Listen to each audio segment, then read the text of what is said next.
pensado que lo mejor es que como nos interesa profundizar en el tema este del modelo, lo que llamamos el modelo socioeconómico de Canarias, porque todas las muchas propuestas de la izquierda, incluso también de la derecha, hablan de la reforma del modelo socioeconómico, pero se queda como en términos generales, sin profundizar. Pues un poquito, entonces se me ha ocurrido la idea de que hoy podríamos, o se nos ha ocurrido la idea de empezar con hablar del modelo socioeconómico, centrándonos en lo social, en el aspecto sociológico. Dentro de la siguiente charla podría ser ya las singularidades fiscales, económico-fiscales de Canarias, y ahí pues yo mismo ofrezco a impartir algo sobre este tema, y luego podría haber una tercera o incluso una cuarta. También hay gente aquí que conoce bien los temas de las singularidades canarias, de REF, de la sopa de siglas, de REA, de todas esas cosas que aparentemente tienen que servirnos para el desarrollo de la economía canaria, pero que no han servido, ¿no? Pues profundizar en este debate, ¿no? Entonces, hoy de todas maneras tenemos un invitado de lujo, Aniano Hernández Guerra, profesor de la universidad, lleva un montón de años dando clases en relaciones laborales y en seguridad también, Aniano. No, relaciones laborales. Es economista del gobierno, trabaja en el gobierno canario, es sociólogo, ahora mismo está llevando los temas de la administración electrónica, y luego en noviembre del año pasado escribió la tesis sobre el empleo y las desigualdades en las sociedades desarrolladas, ¿no? Y punto y seguido el caso de Canarias, o sea que por gente que estuvo en el tribunal, por gente que no estuvo en el tribunal pero fue a la charla, todo el mundo se quedó realmente satisfecho y encantado con la tesis de Aniano. O sea, que ha sido una tesis, digamos, muy interesante. Por eso también, digamos, nuestro interés en invitarlo hoy. Y bueno, yo lo conozco de grupos y demás, y la verdad que es una cabeza privilegiada. Muchas gracias. Muy buena. Y bien, y ya lo dejo para que él empiece, y también decirles que mañana vamos a tener una conferencia en la universidad, en el aula de Piedra, es a las 7:30, la organiza el aula Manuel Alemán y la Escuela de Formación Sociopolítica, y se va a centrar sobre el tema de Siria, o sea, el conflicto de Oriente Medio, o sea, ver qué hay detrás de la crisis de los refugiados, ¿no? Va a impartir el profesor de La Laguna, José Aoud Tarbush, es palestino, pero lleva toda la vida viviendo aquí en Canarias, aquí en Las Palmas, una buena temporada, luego en La Laguna, es profesor de La Laguna, es un experto internacional en Oriente Medio. Y bueno, si pueden mañana a las 7:30 en el aula de Piedra, pues la verdad que esta persona ya es conocida de muchos de nosotros, y la verdad que las conferencias son muy buenas. Pues bueno, muchas gracias. Muchas gracias por la asistencia.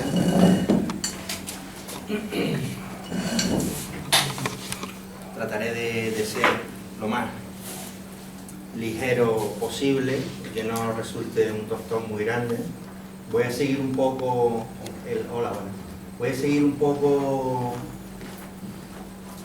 la estructura de mi tesis, pero bueno, tengo cosas nuevas y tal, porque creo que he seguido un poco de la derivación de la tesis, ¿no? Prácticamente la exposición va a ser esta, una idea inicial sobre el empleo, porque para mí de la precariedad socioeconómica lo más importante es el empleo, y como veremos ahora, las fuerzas impulsoras de la desigualdad, los efectos en Canarias y en España, y unas conclusiones. Entonces, prácticamente lo que voy a transmitirles, ¿no? Está claro que las condiciones sociales de vida están determinadas por el modelo de empleo. El modelo de empleo, que además, diríamos, es un modelo que cada país responde al suyo. Un modelo histórico. El modelo de empleo tiene un carácter histórico, tiene una experiencia histórica. Se alimenta además no solo del mercado de trabajo, el modelo de empleo. El modelo de empleo está basado también en subsistemas como pueden ser la educación, como puede ser la formación ocupacional, como puede ser la salud, el sistema de salud, como puede ser la vivienda, como puede ser la familia, como puede ser, es decir, el modelo de empleo vendría a recoger todo lo que es el sistema de bienestar social, por decirlo así, ¿no? Ese es un poco el planteamiento de base. Hay países que tienen un modelo de empleo inclusivo, ¿no? Como sabemos, países del norte, países de Europa, del norte de Europa, países del centro de Europa, y hay países que tienen un modelo de empleo excluyente, diríamos, ¿no? Tipo Estados Unidos sería el modelo más claro, tipo España, podría ser también perfectamente un modelo excluyente dentro de lo que es los países mediterráneos también. España quizás uno de los peores, junto con Grecia, etc.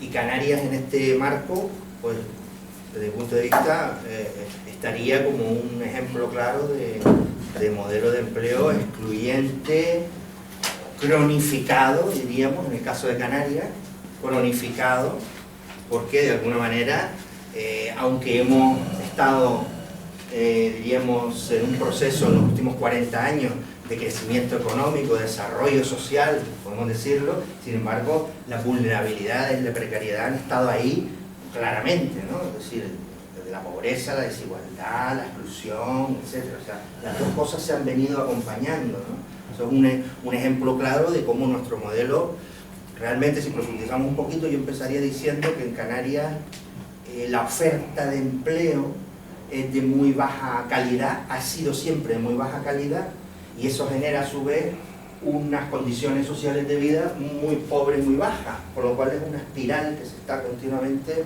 diríamos, retroalimentando, ¿no? Ambas cosas.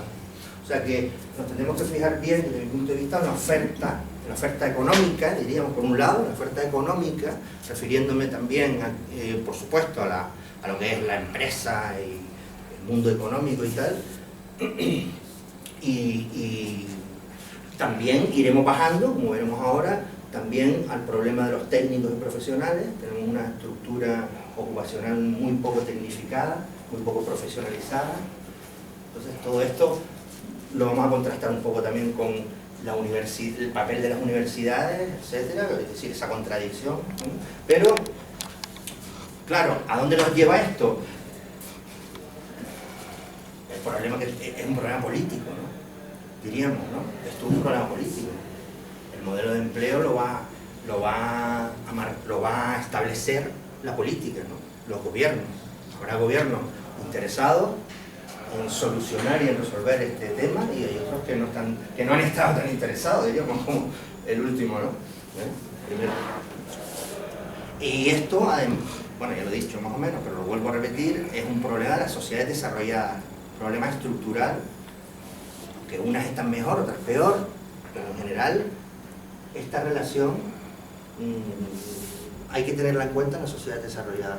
Por eso voy a empezar hablándoles rápidamente, de dónde el origen de esto, dónde está. Esto está en una reestructuración del capitalismo que surge a partir de los años 70, que afecta principalmente a la naturaleza del empleo y a la cohesión social que hasta ahora en las sociedades desarrolladas estábamos manteniendo, ¿no? A partir de los 70 se produce un proceso de degradación que viene impulsado por estas tres fuerzas principalmente, fuerzas, diríamos, inevitables, pero que no son incontrolables. Yo diría que son, en alguna medida son inevitables, pero que no deben ser dejadas de las manos de Dios como las tenemos en este momento, que es la globalización económica, la innovación tecnológica y lo que es el neoliberalismo como ideología, como armazón ideológico que está de alguna manera influyendo tremendamente en esta degradación, ¿no? En esta degradación del empleo y en esta desigualdad social que tiene su reflejo en la pobreza, etc. La globalización económica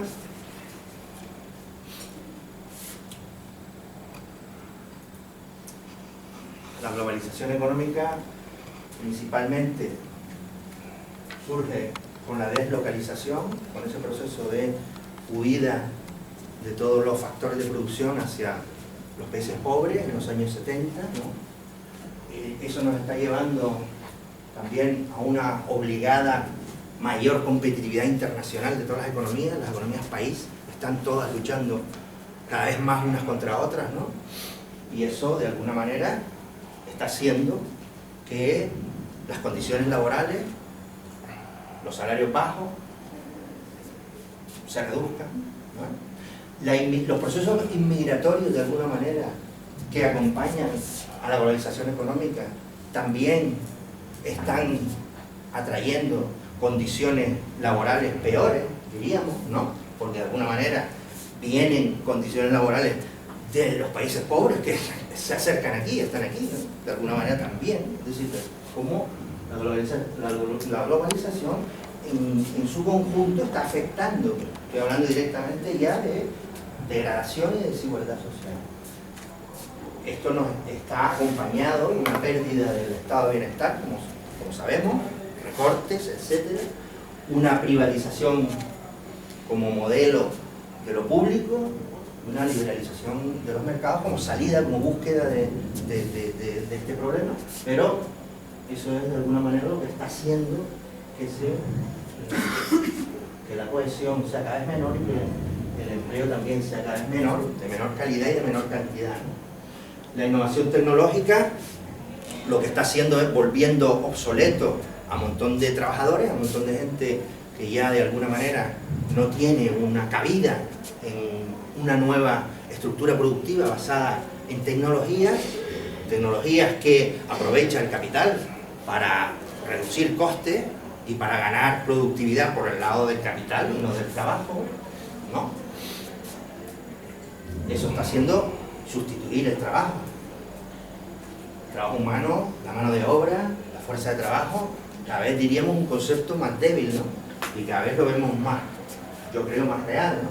Acompañado de políticas de flexibilidad empresarial, acompañado de proceso macro de desregulación de los derechos laborales, de los derechos sociales, que han estado en todo el siglo, diríamos, XX, ¿no? Armándose, construyéndose. Pues estos fenómenos acompañan desde los años 70, ¿sí? Generando, por tanto, ya un proceso de precariedad laboral, un desempleo masivo, es decir, ese desempleo estructural que nos viene acompañando desde hace mucho tiempo es también producto de lo mismo, ¿eh? Es la pérdida de empleo en gran medida por la innovación tecnológica también. Cuidado, tenemos que pensar que estos procesos, ya dije antes, deben ser controlados. No significa que tengamos que, desde mi punto de vista, que cerrarnos a ellos, deben ser controlados, como irán viendo a medida que desarrolle mi discurso, ¿no? Y al final, para acabar en una mayor desigualdad y exclusión social, ¿no?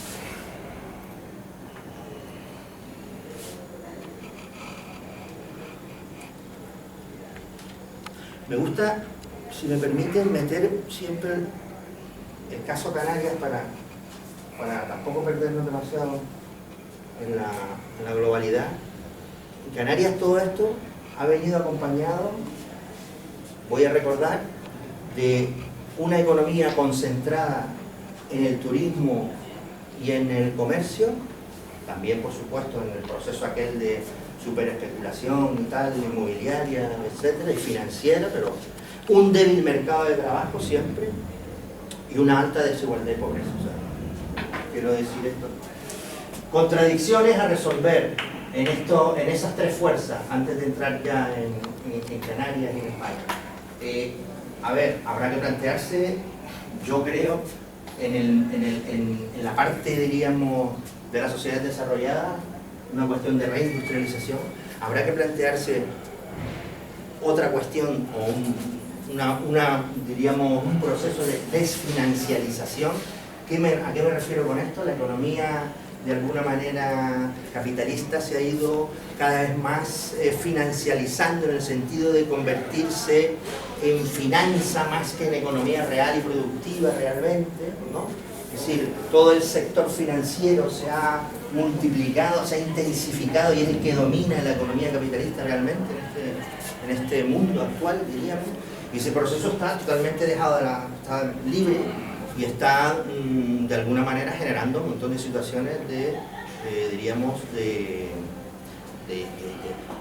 crack, de crisis, de recesión, etcétera, por las consecuencias de descontrol que tiene y la necesidad de, por tanto, regulación que parece tiene necesariamente. La innovación tecnológica, nos tendremos que plantear varias cosas ahí que quiero introducir, ¿no? Porque son contradicciones, digo, a resolver.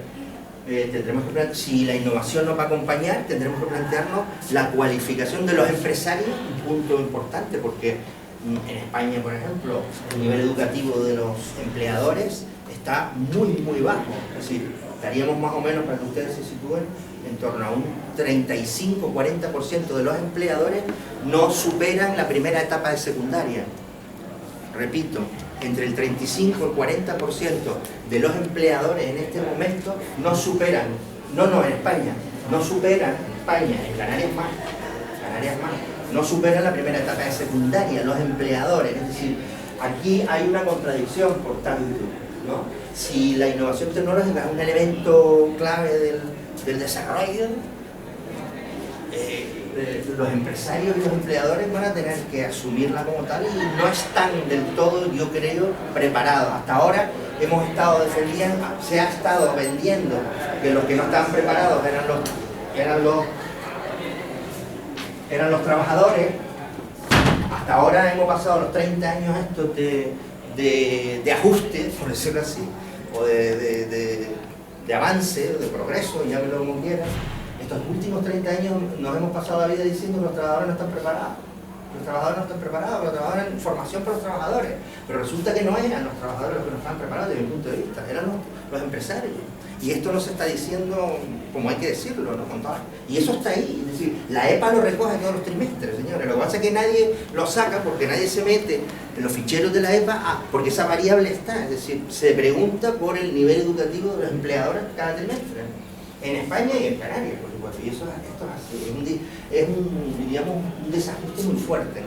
Entonces creo que sería un tema muy interesante de poner en marcha. Otra vez, por supuesto, defender el trabajo humano y la productividad laboral es la que realmente interesa e importa.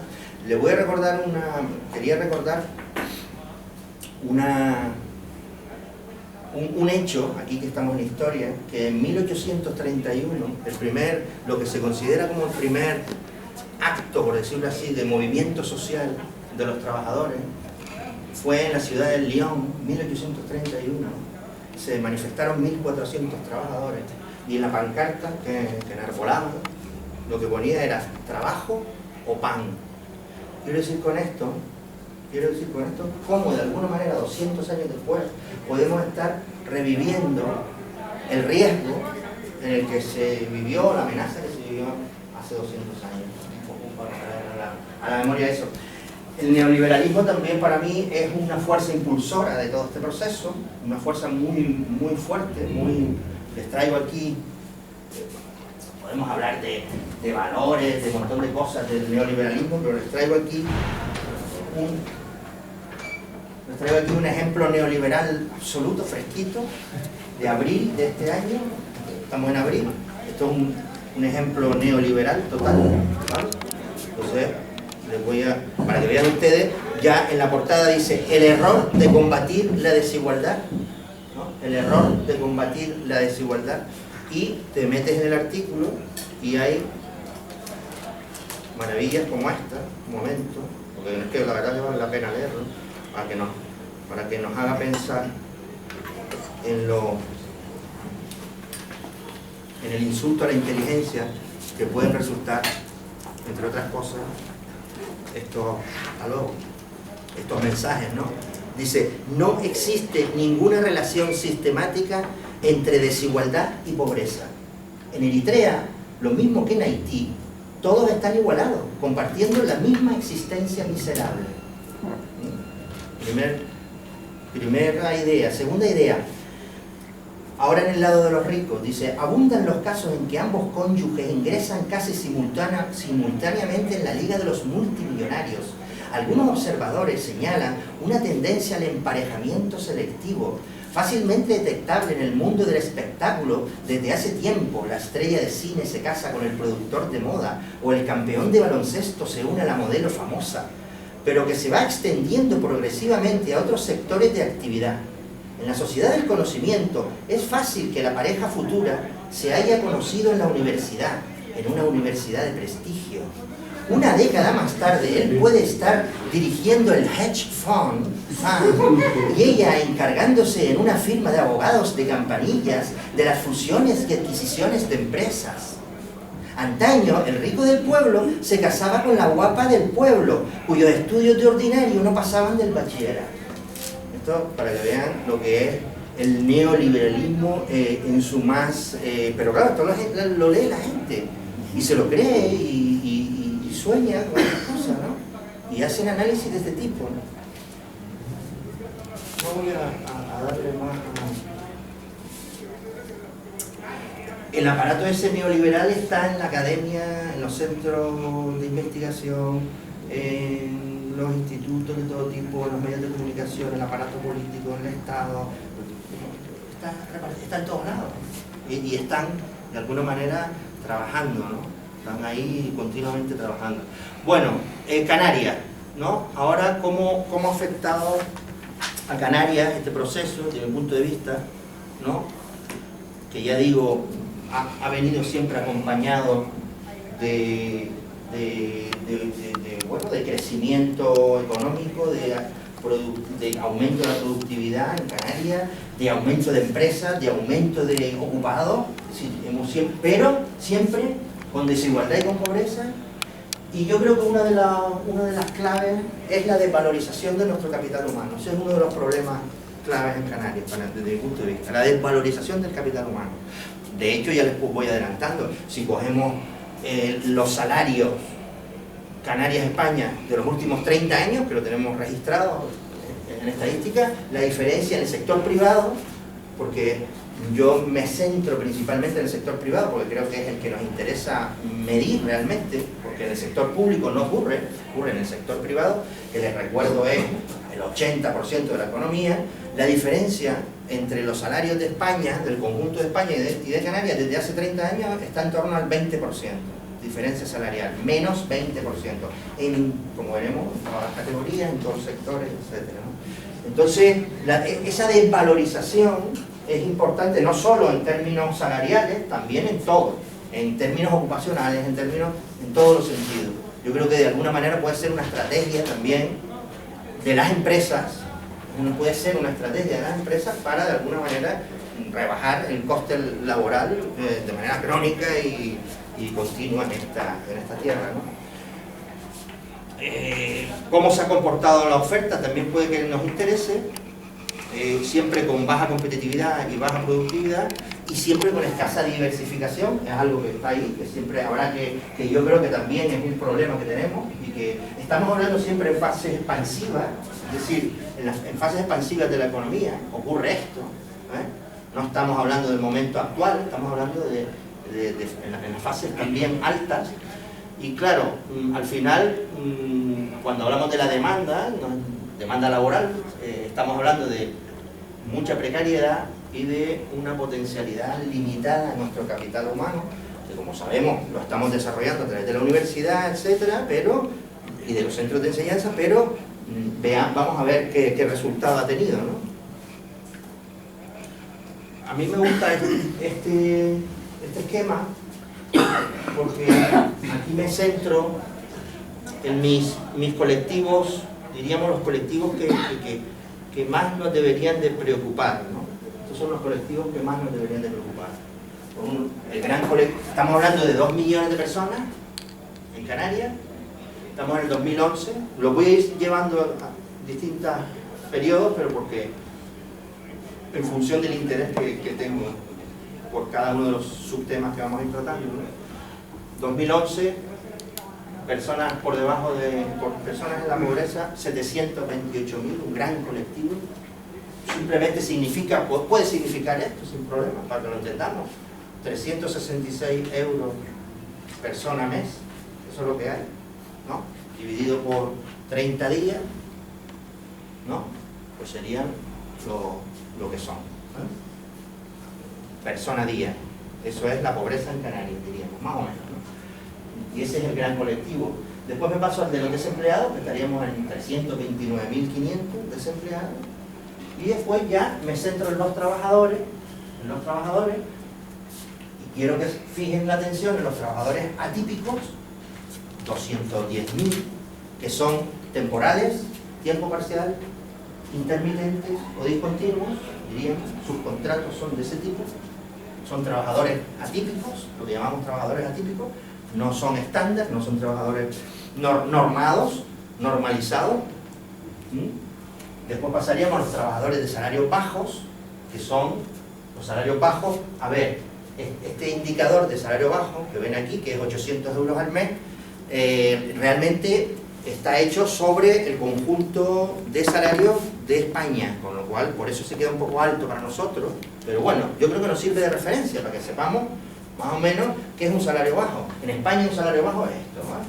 Salario bajo, que es una medida estadística reconocida convencionalmente a nivel internacional, que más o menos viene a ser el 60% de la mediana del salario hora bruto nacional, ¿vale? O sea, que está perfectamente, diríamos, medido, ¿no? Esto en España, Canarias, lógicamente, es la comunidad autónoma que mayor proporción de salarios bajos tiene en toda España, 27%. Sería de nuestra estructura ocupacional, de nuestra masa de trabajadores. En España es 18%, los salarios bajos, se quedarían en 18%, nosotros estamos en 27%. Después me interesan los trabajadores de los servicios personales. ¿Por qué? Esta gran masa de trabajadores, 190.000 trabajadores, ¿por qué? Porque esta gran masa de trabajadores, para que se sitúen, serían los que están desempeñando su trabajo en hostelería, restauración, comercio y protección, diríamos, seguridad y tal. Esa gran masa de trabajadores manuales, rutinarios, mal pagados. Me interesa también porque tienen una gran relación con los salarios bajos, ¿no? Gran relación con el trabajo atípico, ¿vale? Y después estarían los de ocupaciones elementales, que son los trabajadores, los que siempre llamamos peones, los peones, ¿no? Los descualificados absolutamente, etcétera, que también representan, como ven, una gran masa. Sí, no. Y les puedo, no hay problema en pasarles esto, Vale. A una dirección de correo. Pero sí, está acá.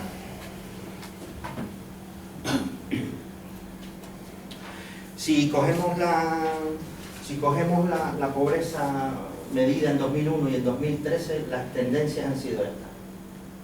Cojo 2001 y cojo 2013, que son dos encuestas, macroencuestas que se hicieron de condiciones de vida en Canarias, y estas son las tendencias, las fuertes tendencias: juvenilización por el desempleo en primer lugar, feminización por los hogares monoparentales liderados por mujeres, ¿no?, que tienen una fuerte tendencia a la pobreza, y asalarización, es decir, trabajadores pobres. Es decir, estamos viendo cómo en estos últimos años, que vean que no tiene nada que ver ni con los gobiernos, ni con las políticas, ni con nada, sino ni siquiera con las fases expansivas, sino 2001, 2013, de alguna manera se ha incrementado tremendamente, ¿no? Asalarización, fíjense, trabajadores pobres, estamos diciendo, trabajadores pobres, ¿qué significa esto? Se lo voy a decir claramente, miren, una pareja con 2 hijos, él, típico, él gana a tiempo completo 800 euros, ella gana a tiempo parcial 400 euros, son 1.200 euros al mes, dividido entre 4, son 300 euros por persona pobre, ¿no? Por debajo del nivel que veíamos, 366. Esto es común, es decir, esto es totalmente común en Canarias, como veremos, como seguiremos viendo, es decir, con lo cual ya estamos hablando de trabajadores pobres. Un fenómeno que está muy presente en la sociedad desarrollada, cada vez más, pero que aquí, es que Canarias en este sentido es un caso, por eso les decíamos, un caso tipo, es un caso tipo de esto que estamos hablando, porque todas las tendencias que se están dando, que hablábamos antes, como que se intensifican aquí, ¿no? y se concentran de alguna manera. Yo, bueno, de la parte esta de ahora, entrar un poco en la oferta económica, simplemente decir, ya más o menos lo hemos dicho, hay una excesiva concentración productiva. Esto no tiene que ser muy bueno. Esto de que el comercio y la hostelería sea la panacea de nuestra economía y lo hayamos impulsado y fomentado y todavía hoy creemos que esto es lo mejor del mundo, no está nada claro, ¿no? Desde mi perspectiva. Como veremos, porque realmente ahí se está generando salarios bajos, productividades bajas, etcétera, ¿no? Parece muy necesario que diversifiquemos la economía, es decir, hay un montón de ramas de actividad que no están, por ejemplo, sanidad, educación, informática, transportes, comunicaciones, que no superan el 4% de nuestro PIB, ¿no? Que no superan el 4% de nuestro PIB. La concentración productiva que hay en estas dos ramas, y aquí, aunque aquí metí construcción, pero bueno, la construcción ya, como saben, está muy decaída, realmente es el comercio y la hostelería. Eso es un problema, yo creo, para la oferta económica de Canarias y para resolver el problema de Canarias, creo, ¿no? El pequeño tamaño de las empresas también es un elemento que habrá que considerar como un problema. Y por supuesto el bajo nivel educativo de los empleadores. Ahí les pongo, por tanto, una serie de soluciones, así a grandes rasgos, que no voy a entrar en ellas para aligerar un poco también. Un problema que sí que es grave es el de los técnicos y los profesionales. Ahí les pongo algunos datos. Técnicos y profesionales. Les digo que yo estoy utilizando principalmente el sector privado. ¿Por qué? Por lo que les dije antes, porque el sector público está más o menos equiparado al de España. El sector público además no es quizás el que haya que evaluar. Hay que evaluar el sector privado. Y para eso tenemos que discriminarlo, es decir, coger y separarlo. Es lo que yo hago. Yo cojo y lo primero que hago es quito todos los registros del sector público cuando cojo un fichero de la EPA o cuando cojo cualquier otro fichero, ¿no? Fuera lo público, quiero analizar lo privado, el sector privado, porque ese teóricamente es el que es el motor, ¿no? Teóricamente es el motor. Por tanto, me voy a centrar en él. Señores, el sector privado en Canarias contrata en toda la masa laboral a un 13% de técnicos. Pero si me voy al comercio y a la hostelería, solo el 7,5%, es decir, todo el comercio y toda la hostelería contrata en términos de estructura laboral solo un 7,5% de técnicos profesionales. Eso significa que la empresa privada en Canarias no está ni tecnificada ni profesionalizada, porque para mí un técnico profesional es eso, es profesionalidad y tecnicidad, no tiene más interpretación.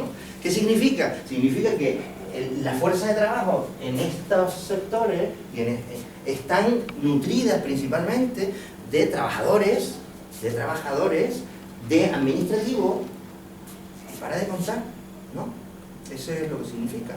Y que por tanto tenemos un problema de nutrir y de alimentar la estructura productiva con técnicos profesionales. Ese es un gran problema que habrá que ver cómo lo resolvemos.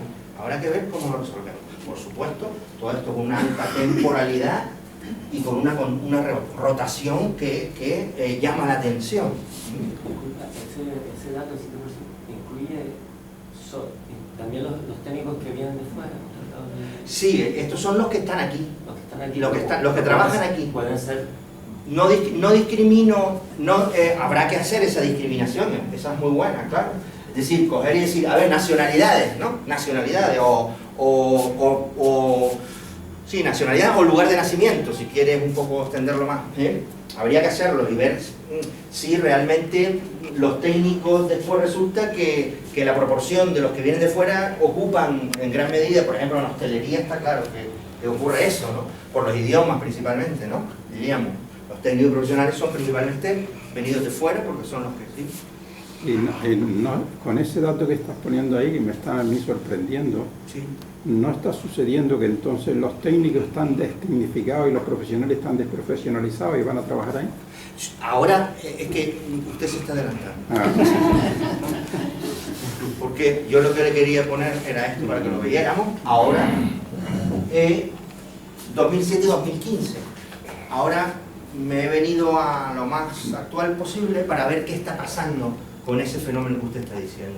El fenómeno yo lo llamo subempleo de los más cualificados, de los técnicos profesionales, subempleo, en lo que va de gran recesión. Para mí todavía estamos en una gran recesión, ¿no? Les voy a decir una cosa, una parte, yo diría que la mayoría de los científicos sociales en este momento dirían, hablan realmente de, más que de subempleo, hablan de sobreeducación. En este momento, sobreeducación. O sea, en este momento en España se defiende este concepto frente a este. No es que tengamos técnicos y necesitemos técnicos y que estén subempleados. No, no. Es que tenemos gente demasiado lista, inteligente. Y hay que rebajarlo de alguna manera. Es increíble. No, no, no. Señores, este es el concepto que están utilizando. Sobreeducación. Para mí son subempleados y punto, porque la economía canaria y española necesita técnicos y profesionales. Por tanto, en una economía y en una sociedad que cada vez más es del conocimiento, técnica, etc. No me venda la moto ahora. Es decir, aquí el problema es que el subempleo, mira a dónde ha llegado. Para explicar esta gráfica, estoy haciendo una variación del número de asalariados en el sector privado, otra vez, por educación superior, según su categoría ocupacional. Estas son las categorías, y veamos arriba. ¿Cuánto ha crecido? Un 76%. Muy bien. Hemos crecido en técnico un 76%. Estos están trabajando, Vale. Pero mire, y de eso, ¿cuánto hemos crecido en los puestos de técnicos y profesionales? La mitad, un 47%. Pero ¿cuánto hemos crecido en los demás puestos? Es decir, los puestos de trabajadores que los ocupan técnicos, y aquí los empezamos a ver. En las industrias, un 289%.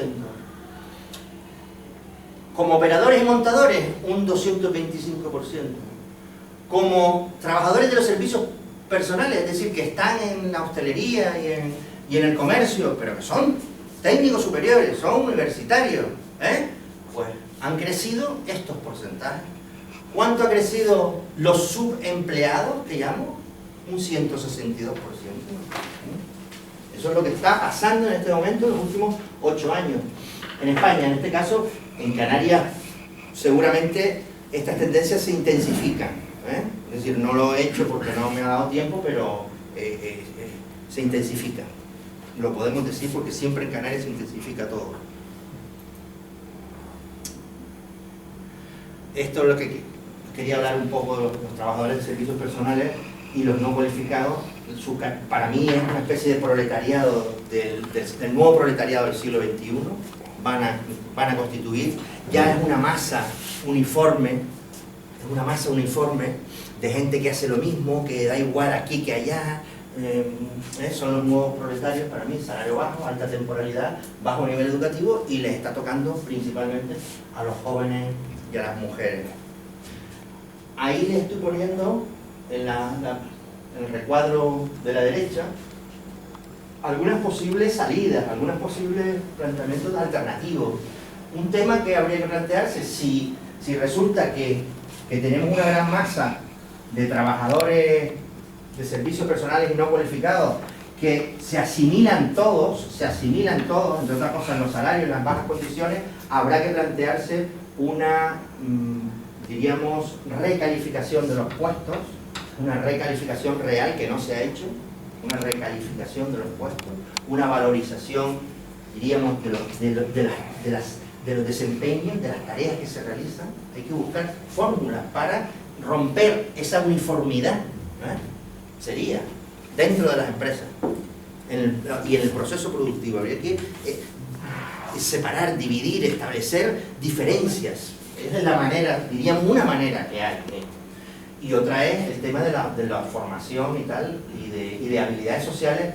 A mí me gusta siempre tratar este tema también, porque no se le da mucha importancia al tema de la habilidad social, pero estamos dejando un montón de gente en estas condiciones de baja, de degradación laboral, como consecuencia también de la pérdida de habilidades sociales básicas que no están, que mucha gente no las tiene, ¿no?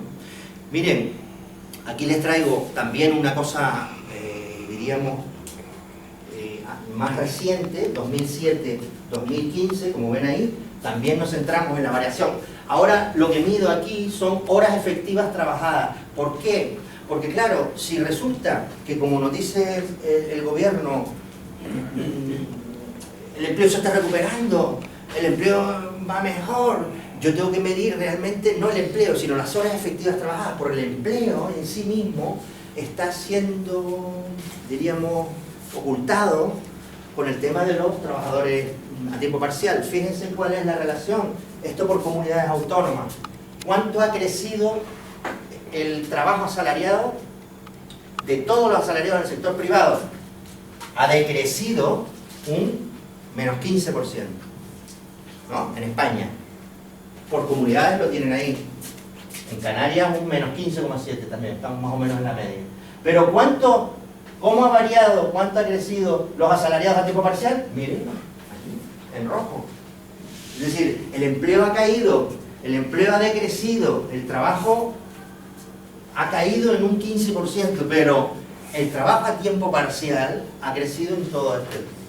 Con lo cual, lo que nos están vendiendo es que el trabajo que se está creando es trabajo a tiempo parcial. ¿Sí? No, eso Se entiende, ¿no? Sí. Lo hago en horas efectivas trabajadas, es decir, realmente cojo las horas de esto y las horas de esto, y comparo 2007 y 2015, y este es el resultado de la variación. En Canarias un 50,9%, El trabajo a tiempo parcial un 50,9%, medido en horas trabajadas, ojo. Y lo que cae, el trabajo asalariado en el sector privado total es un 15,7. Cae un 15, pero el trabajo a tiempo parcial sube un 50, 51.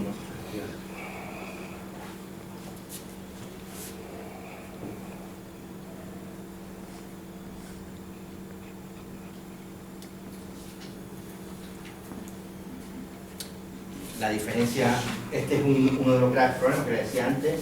La diferencia salarial entre Canarias y España es un fenómeno crónico, lleva toda la vida, vamos, que tengamos estadísticas, yo creo que de gran trascendencia social, que no se le da, realmente no se le da trascendencia, no hay, sí, sale la nota de prensa típica, pero no hay estudios, no hay por qué. Es decir, oiga, y habrá que buscar una solución. ¿Por qué vamos a estar 40 años cobrando 20% menos que en el conjunto nacional, ¿no? No es algo que podamos asumir así tan claramente, ¿no? Se fragua principalmente el mercado laboral privado porque lo tengo medido, es decir, cuando me voy al sector público no veo esa diferencia salarial, todo lo contrario. En determinados momentos observamos que en Canarias el sector público tiene mejor salario que en España, ¿no? El conjunto de España. Estamos siempre hablando en promedio, ¿no? Ocurre en todas las categorías ocupacionales esta diferencia, en todas, excepto los directivos ganan un poco más. ¿Ah? Aquí que en España. En Canarias que en España, excepto los directivos. Y ocurre en todas las ramas de producción, excepto en la de hostelería. Excepto en la de hostelería. O sea, hostelería, si comparamos con España, ojo, hemos dicho que hostelería tiene salario bajo, tiene tal, vale, pero cuando hacemos una comparación con España, nosotros estamos mejor, tiene su lógica. Nuestro mercado es un mercado más, en la cuestión hotelera y hostelera es más competitivo y posiblemente pues otorgue más salario. Y además más estable, porque exacto, está todo el año. Esa puede ser la razón, ¿eh?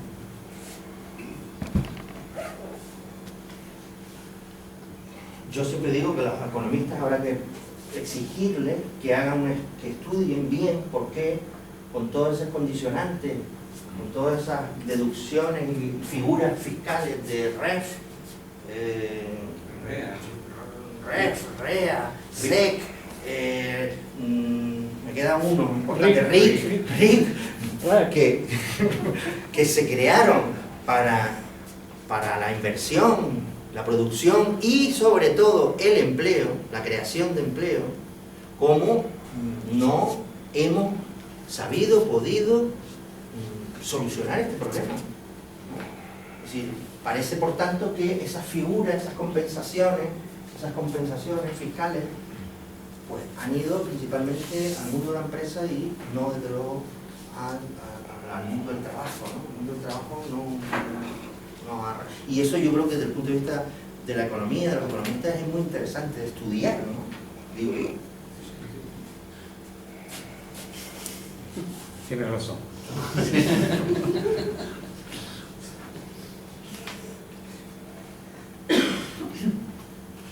Después está lo de los salarios bajos, bueno, ya lo hemos dicho más o menos, Canarias que está un 27% frente a España un 18%, se centra mucho en los... Hola, perdón, nada, por favor, se han perdido lo mejor, ¿eh? Seguro. Lo siento.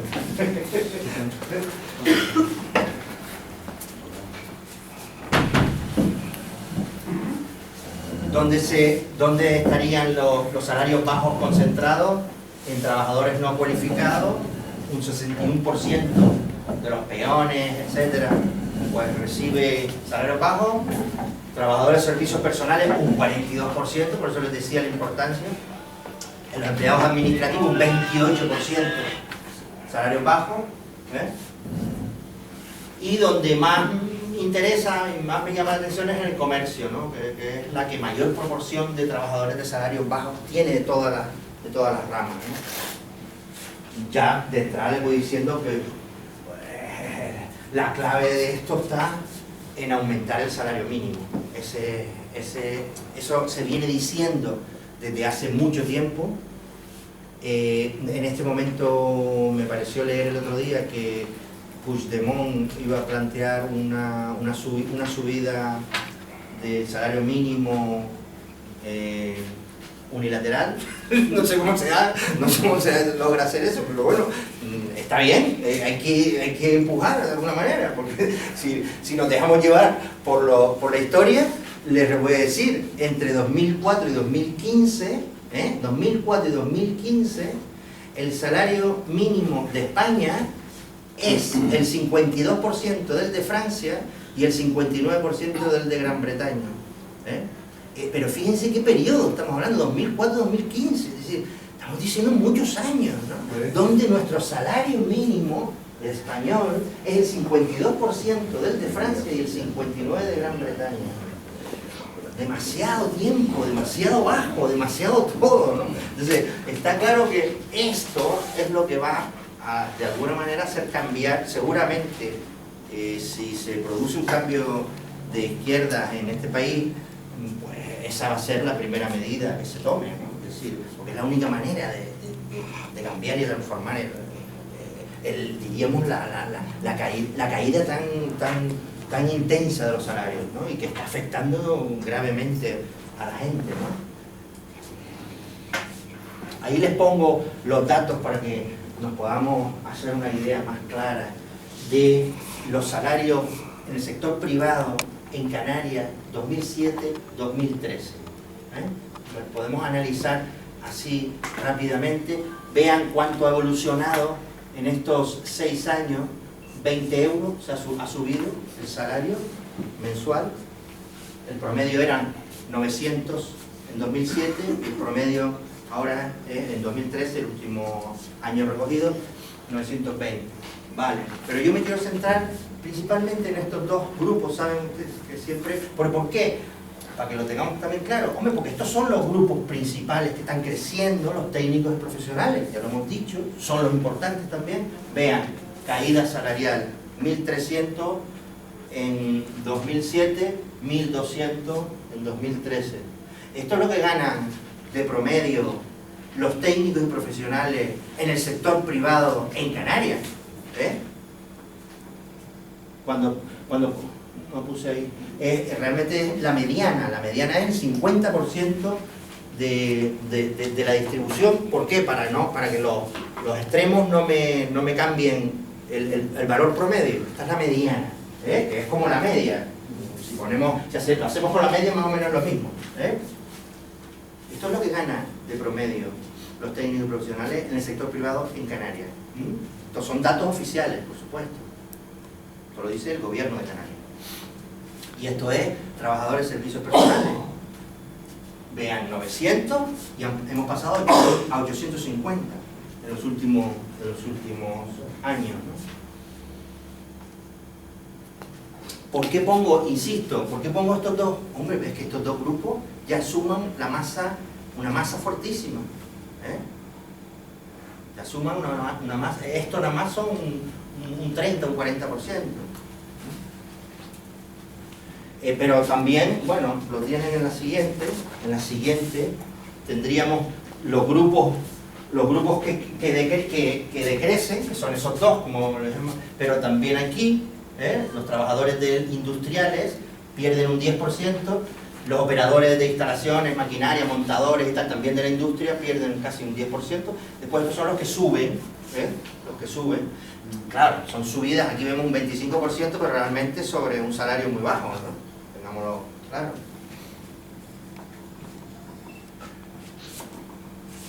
Bueno, pues, conclusiones. A mí me gustaría concluir diciéndoles, entonces, a ver si me sale bien.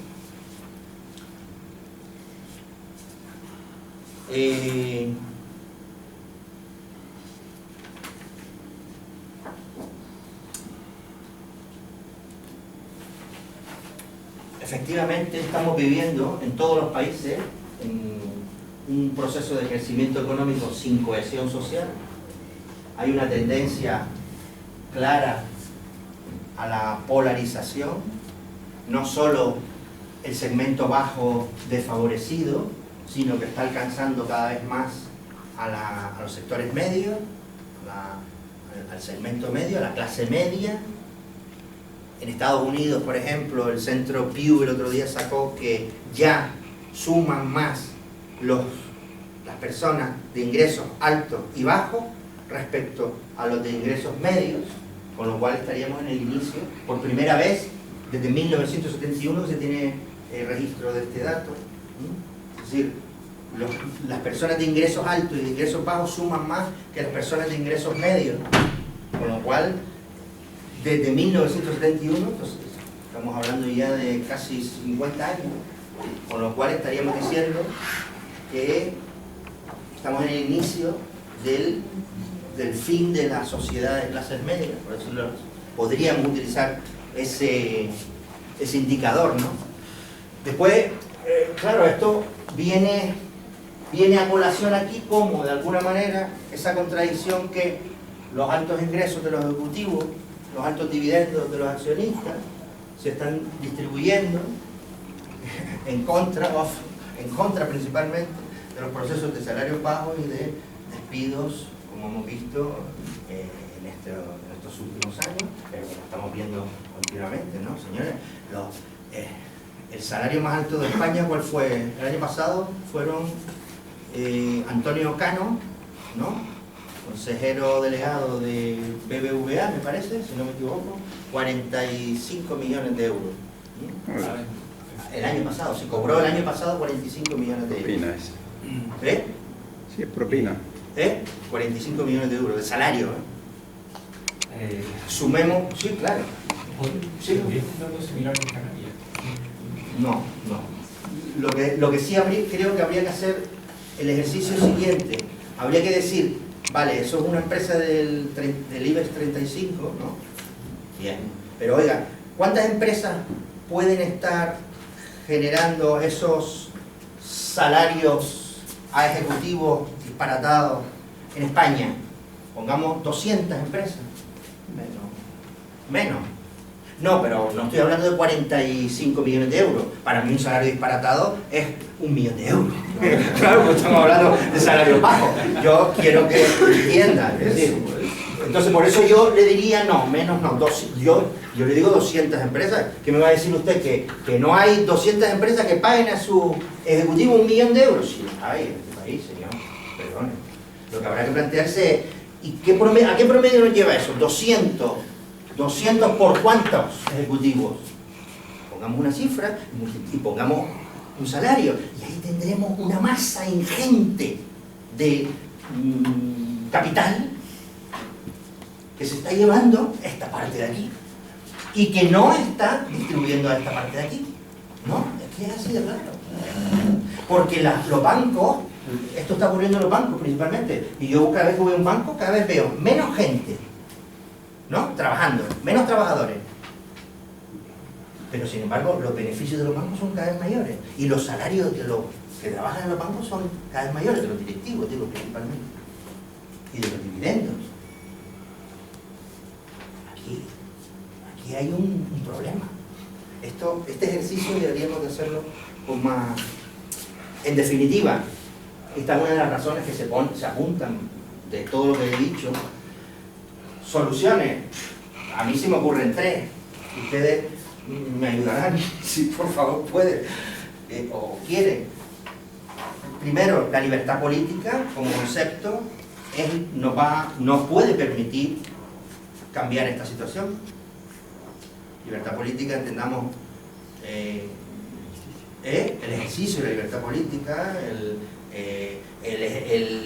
la garantía en democracia de poder cambiar los gobiernos y de poder reconducir las políticas, todo eso, la movilización ciudadana, todo eso que de alguna manera no es por casualidad que en los últimos 8 años, 9 años, 10 años en España ha aflorado, no solo en España, en países desarrollados también, porque tiene una relación directa con la problemática que hemos visto, ¿no? Es decir, está totalmente conectado. Y un nuevo contrato social, porque el contrato social que teníamos hasta ahora se ha roto, en gran medida, ¿no? Se ha roto.